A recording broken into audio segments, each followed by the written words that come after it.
Hey guys, I'm trying this new director's view on my camera app, but I wanted to do a real quick video on this area before they start doing work on it.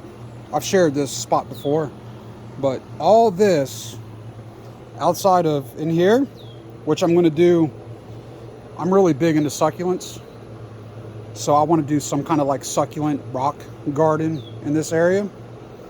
Obviously I need to keep it, I'm going to put like some border on the inside, like some fencing to where the dogs and the pups can't get into it. But today, he was supposed to be here at 8:30, by the way, and it's like 11:30 maybe.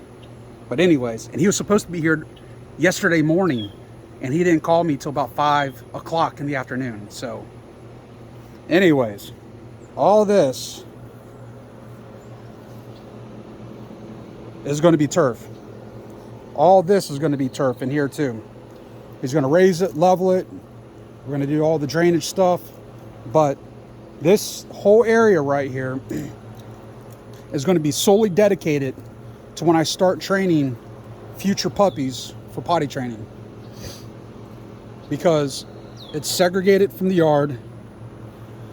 Don't have to worry about like the foxes and possums and raccoons and other wild animals coming in here spreading their diseases and whatever else could affect our puppies.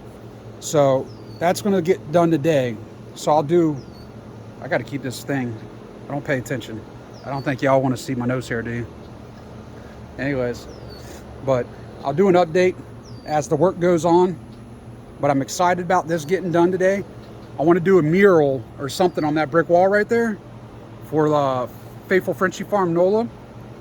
For these little girls here, these two girls are the start to our program out here. But in the future, where that big burn pile is, and that concrete patio right there, and that hill there, we're going to put a kennel in that whole area right there. So that kennel is going to be big enough to house what I plan on 5 breeding pairs of dogs. And then up here,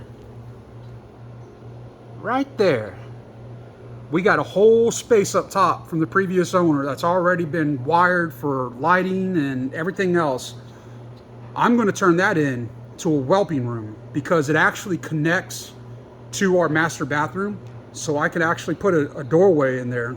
So that way, whenever we have puppies and litters that are in the whelping stage, I can go straight from my master bedroom straight to the whelping room. So that's going to get done. This is going to be the potty area. And then we're going to have a big kennel for our breeding pair of dogs. So it's going to be really nice out here. Absolutely zero expense spared for our dogs because we truly care about the breed. We truly care about the dogs. A lot of people get into this because they want to make money. Obviously, that's a part of it. You'd be stupid to get into breeding dogs and not want to have some revenue come in because it's expensive. A lot of people don't realize breeding these dogs here, first off, most of the time, you got to do an AI. Some people do surgical AIs. Natural ties don't happen that much. Can they happen? Absolutely. Then you got to do C-sections. You got to do a progesterone test. There's so much that goes in to breeding these dogs, which validates the price point. Now, obviously, there's a color fad going on right now, which adds to the price. But for us, the motto that I support and that I came up with is health above wealth. I look for faults in all my dogs that I want to correct. For instance, this little freaking girl here, which is amazing, she has a little bit of an underbite. Okay, when she takes deep breaths, you can hear her snorting. It doesn't flow freely. So when I put her to a male, I want to look for a male that doesn't have those problems so that I can correct that. A lot of people, they really like that muzzle to be nice and flat and to be shoved back. I personally don't like it because it affects their breathing and their health. So I'm going to look to correct that. This little girl there, she's a Merle. So obviously I can't breed her to another Merle. Health-wise, she's Hasn't shown me any problems whatsoever. So she's solid. She's more of an athletic dog though. She breathes fine. There's no obstruction. She can run around the yard all day long. When she takes a deep breath, you don't hear any. There's nothing. It's free. So she's going to be pretty solid. So I could probably put her to a male that I want to strictly go for color.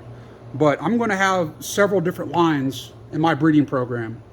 You know, there's a lot of people that want, you know, those nice short compact dogs, which I like those. But I'm more of a working dog man. Like my boy here, Macaroni. What you got to say to the people? Huh? What you got to say, buddy? Huh? Yeah, you are a good looking boy. See, unfortunately, I didn't get the papers that were promised to me for him. He's 100% American Bully. And when I tell you, conformation-wise, health-wise, he's solid. Prey drive, he's solid. Temperament, he's solid. If I can get him single registered, I will stud him out. Only to a select few dogs. But he's just a solid dog all the way around. He gets along with all dogs. Now, if there's another male in his yard and they push the envelope a little too far, he will correct them. And he will not tolerate another dog pushing their weight on him personally. But I can bring any dog into this house and not have to worry about him unless the other dog is unstable. And he will let that dog know, you're unstable and this ain't cool. So, getting back to my point, where's she at? See? She's probably getting into some mischief. Cookie. Psst, psst, psst, psst. Come here, Cookie. What you doing, Mama? What are you doing, huh? So I want to create, hold on, see how y'all, I got to get used to this director's view. I want to create an athletic line. A dog that's a little taller, a little leaner, the muzzle's out a little further, but is way more healthier. So that's one line. Her, when she does something, she puts her whole heart into it. There is no halfway with this dog there. She's full throttle, fifth gear pinned all the time. So when I put her to a dog, I'm probably going to put her to a dog that isn't like that. Okay. Diva. Psst, psst, Diva. What you doing, Mama? Huh? You such a pretty girl. And she's got that Pharaoh blood in her. I don't know if y'all know about Pharaoh. Look them up.